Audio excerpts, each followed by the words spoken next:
कर्नाटक में विधानसभा चुनाव के नतीजे आ गए हैं। कर्नाटक में कांग्रेस को प्रचंड बहुमत मिला है। कांग्रेस ने 135 सीटों पर जीत दर्ज की है, तो वहीं बीजेपी 66 सीट ही जीत पाई है और उसके साथ ही जेडीएस ने 19 सीटों पर जीत दर्ज की है, तो 4 सीट अन्य के खाते में।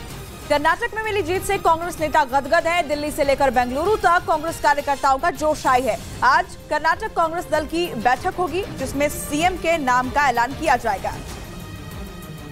कर्नाटक विधानसभा चुनाव में कांग्रेस ने जीत दर्ज की है। अब कांग्रेस पार्टी के सामने सीएम चुनना बड़ी चुनौती है। कांग्रेस ने सीएम का चेहरा तय करने के लिए कांग्रेस विधायक दल की बैठक बुलाई है। आज शाम 6:05 पर बेंगलुरु में ये बैठक होगी। बैठक में विधायक दल का नया नेता चुना जाएगा। कांग्रेस में मुख्यमंत्री पद के लिए सिद्धारमैया और डीके शिवकुमार प्रबल दावेदार हैं।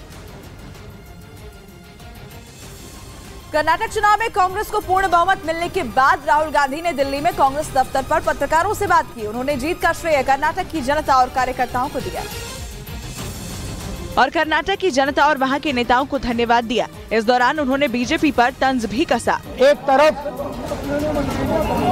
क्रोनी कैपिटलिस्ट की ताकत थी, दूसरी तरफ गरीब जनता की शक्ति थी और शक्ति ने ताकत को हरा दिया। उन्होंने कहा कि कर्नाटक की जनता की जीत है और चुनाव में हमने कर्नाटक की जनता से 5 वादे किए थे। इन वादों को पहले दिन पहली कैबिनेट में पूरा किया जाएगा। कि हमारे 5 वायदे हैं, हम इन वायदों को पहले दिन पहली कैबिनेट मीटिंग में पूरा करेंगे।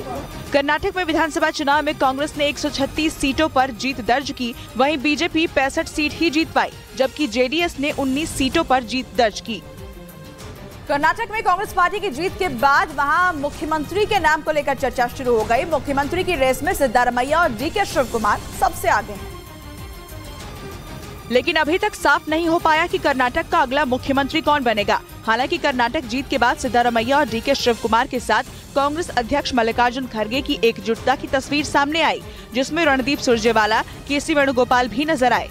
सूत्रों के मुताबिक मुख्यमंत्री की रेस में कांग्रेस नेता सिद्धारमैया का नाम सबसे आगे है। हालांकि डीके शिवकुमार भी सीएम बनने की इच्छा जाहिर कर चुके हैं, लेकिन कांग्रेस विधायक दल की बैठक के बाद विधायकों की राय और आला कमान की मुहर के बाद ही अंतिम फैसला होगा। लेकिन इसी बीच कर्नाटक के पूर्व मुख्यमंत्री सिद्धारमैया के बेटे यतीन्द्र सिद्धारमैया ने अपने पिता के सीएम बनने पर दावा ठोक दिया और कहा कि उनके पिता ने अपना सब कुछ पार्टी के लिए समर्पित कर दिया, तो अगर वो सीएम बनते हैं तो मुझे बहुत खुशी होगी।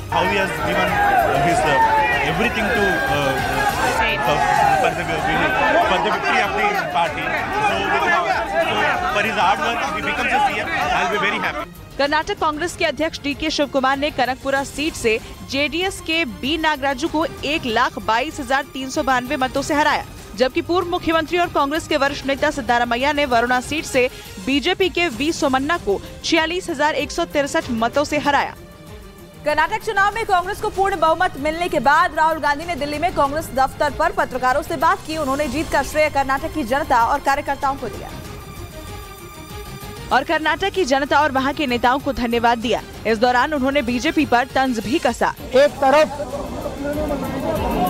क्रोनी कैपिटलिस्ट की ताकत थी, दूसरी तरफ गरीब जनता की शक्ति थी और शक्ति ने ताकत को हरा दिया। उन्होंने कहा कि कर्नाटक की जनता की जीत है और चुनाव में हमने कर्नाटक की जनता से 5 वादे किए थे। इन वादों को पहले दिन पहली कैबिनेट में पूरा किया जाएगा। कि हमारे 5 वायदे हैं, हम इन वायदों को पहले दिन पहली कैबिनेट मीटिंग में पूरा करेंगे। कर्नाटक में विधानसभा चुनाव में कांग्रेस ने 136 सीटों पर जीत दर्ज की, वहीं बीजेपी 65 सीट ही जीत पाई, जबकि जेडीएस ने 19 सीटों पर जीत दर्ज की। और उधर राहुल गांधी को पीएम उम्मीदवार बनाने पर प्रियंका गांधी ने जवाब दिया। सूत्रों के मुताबिक कर्नाटक चुनाव में जीत मिलने के बाद कांग्रेस पार्टी में राहुल गांधी को प्रधानमंत्री उम्मीदवार बनाने की मांग उठने लगी और अगले साल होने वाले लोकसभा चुनाव में राहुल गांधी को पीएम उम्मीदवार बनाने की मांग वाले सवाल पर जवाब दिया। जनता के लिए हमें काम करना है और आगे जनता ही बताएगी क्या होगा। वहीं रॉबर्ट वाड्रा भी कांग्रेस की कर्नाटक विधानसभा चुनाव की जीत से खुश नजर आए। उन्होंने कहा कि लोग चाहते हैं प्रियंका गांधी चुनाव लड़े। वो चाहेंगे कि प्रियंका वहां से लड़े, चाहे यूपी हो या कहीं से पूरे देश भर के कहीं से लड़ सकते हैं। कर्नाटक में जीत के बाद उन्होंने कहा कि बदलाव का माहौल बन चुका है। आने वाले समय में राज्यों में होने वाले चुनाव में भी जीत दर्ज करेंगे। कर्नाटक विधानसभा चुनाव में बीजेपी की हार के बाद सीएम बसवराज बोम्मई ने अपना इस्तीफा दे दिया। उन्होंने राज्यपाल थावरचंद गहलोत को अपना इस्तीफा सौंपा। जिसके बाद उन्होंने कहा कि मैंने अपना इस्तीफा दे दिया है और इसे स्वीकार भी कर लिया गया है। नतीजे आने के बाद मीडिया से बात करते हुए उन्होंने कहा कि हम परिणामों का विश्लेषण करेंगे और सभी स्तर पर अपनी कमियों में सुधार करेंगे। हमारी जो शुरुआत थी तैयारी का, वो कांग्रेस हमसे पहले किया था। उन्होंने दावा किया कि बीजेपी लोकसभा चुनाव में वापसी करेगी। बता दें कि कर्नाटक विधानसभा चुनाव में कांग्रेस ने 136 सीट हासिल की, वहीं बीजेपी को 65 सीटें मिली हैं।